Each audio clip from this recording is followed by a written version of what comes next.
This is a beautiful, hearty, and exciting potato soup. Never let it be said that I don't read comments that are left on my videos, because I most certainly do. I try to reply to a lot of them, but there's a lot, so I can't get to all of them. I did read one from a YouTuber who's called Lisa P.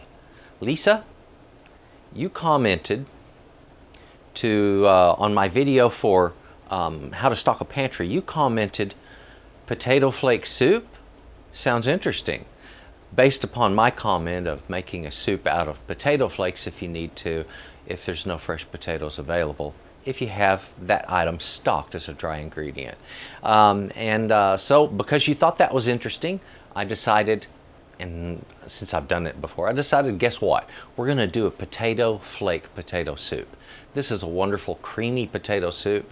I'm gonna teach you how to make it hearty, and there's a lot of good stuff going on here. So this is gonna be potato soup, and there's not much else to say about this other than I like making soups.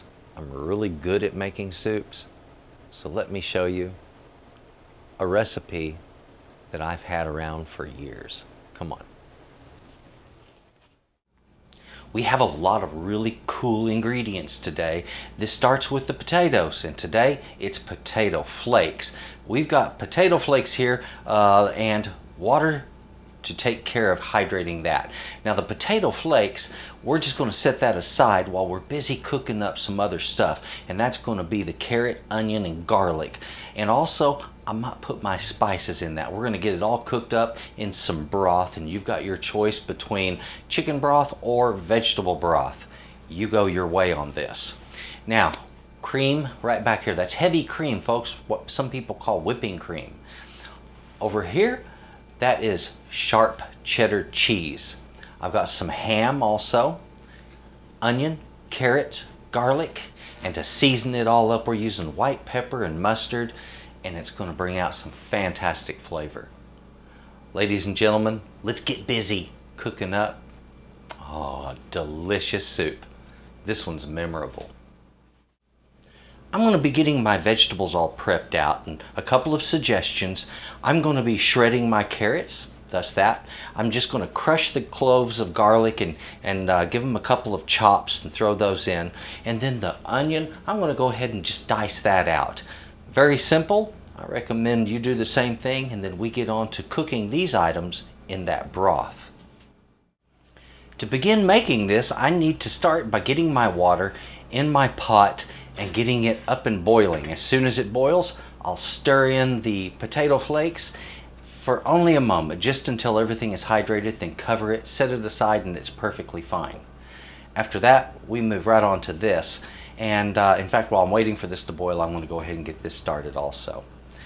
That's our movement, is get this boiling, big pot for this one. I'm going to be using an 8-quart for the soup. It's going to be probably a little over halfway full when I'm done, and so it's going to need a big pot. The other one I'm using for this is a 3-quart. I have all of my vegetables here in the stock, and I am using for mine, I'm going to use chicken stock. If you prefer vegetable stock, that works just as good. I have these in here, and I'm going to give them a good long simmer until the onions aren't quite as white as that. I want them to be a little bit translucent, and we're not worried about cooking anything out, because everything that is in this goes right into the main pot. But I do need to reduce the overall amount of liquid. I'm going to cook out about a cup of the total liquid, so it'll be a whole lot less than this when I'm ready to pour it off. And as soon as the water over there is boiling, I'll mix in my potato flakes. So both burners are on high, and I'm just going to give this plenty of time. I have my vegetables simmering under this lid. I keep it cocked just a little bit so we can get some steaming action, and that way it gets a good cook, and at the same time I get to reduce that liquid to concentrate the flavors, and it makes for a much, much better soup. My vegetables have almost finished cooking down. I've got, yeah, that liquid's reduced quite a bit, It is getting a little bit stronger in flavor, and that's what I want. And those onions are about translucent. Okay, so we're there for the most part. I'm going to take this, turn off the heat, and get it poured down into my mashed potatoes, stir that in, and then we start the next process, which is adding cream. Bring it up in temperature slowly over a low heat, and then once you're about 150 degrees, start adding in that cheddar cheese to melt it. And any time during that process, we can add in our spices as well. So keep a thermometer handy. You don't want to curdle anything, all right? Even though we're using cream, it's kind of hard to curdle that. It can be done. You can turn it into cheese, all right? Too much heat will do that to dairy products. So that's our next step and where we're going with it.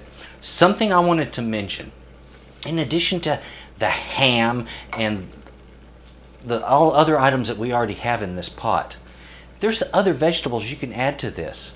You can just put up some chopped up broccoli in there, the same way you would in a cheese soup. You can put in some celery or cauliflower, mushrooms, all kinds of different things can go in this dish. It's up to you to kind of experiment and turn it into yours. All right, let's take this. We're just going to pour it right down in there. Isn't that beautiful? So here we go. A little more heavy cream. And of course you might say, well, that's what a whisk is for. Yeah, it is. But a whisk, unless you've got a really heavy tined whisk, is really better once it's been brought down a little bit, like it is now. So it's thinner, it's workable.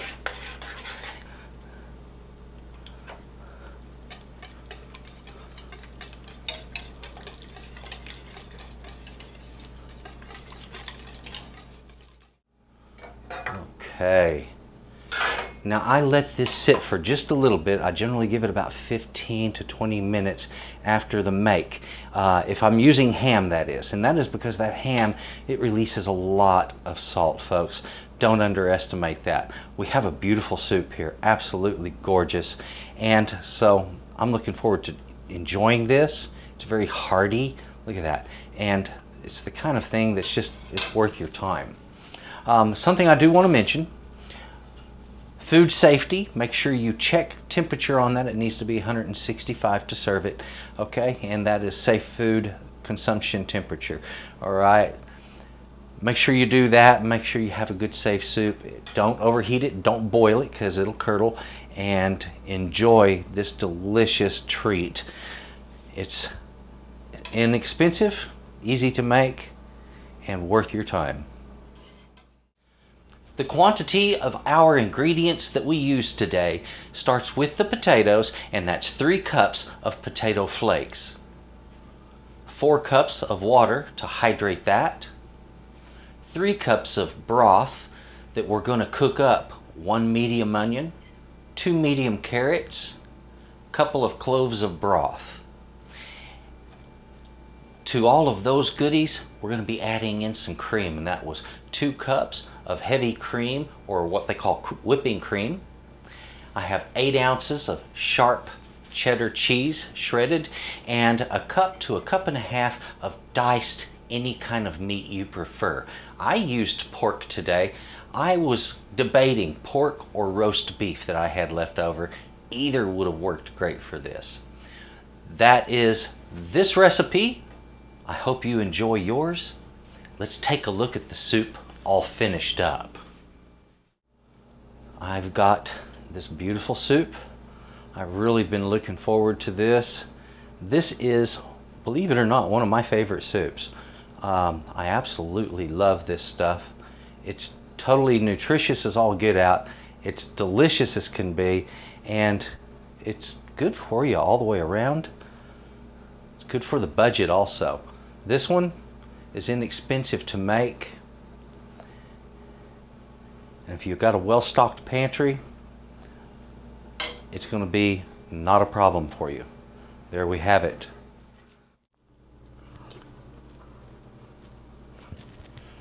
I'm enjoying it. It's so good. It's a hearty soup. The flavors combine very, very well. They pop. You're going to notice the flavor of that mustard in there and the white pepper, and they stand up front. They're very present because they work well with things like cheese. So it offsets that cheese all by itself. Without adding salt to this dish, it's already salty enough. Between the cheese and the ham, it came out perfect. I hope you enjoy your recipe. When you make yours, please let me know how it came out right down there in the descriptions, in the comments, and then also take a look in the description box. There's some links there. Links to Texas Cooking Today, lots more really good recipes. If you haven't subscribed, please do so. Just click the little bell next to the subscribe button and you'll be notified when cool stuff like this comes out.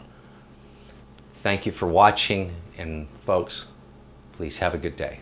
Bye-bye. Ooh, now I get to enjoy this.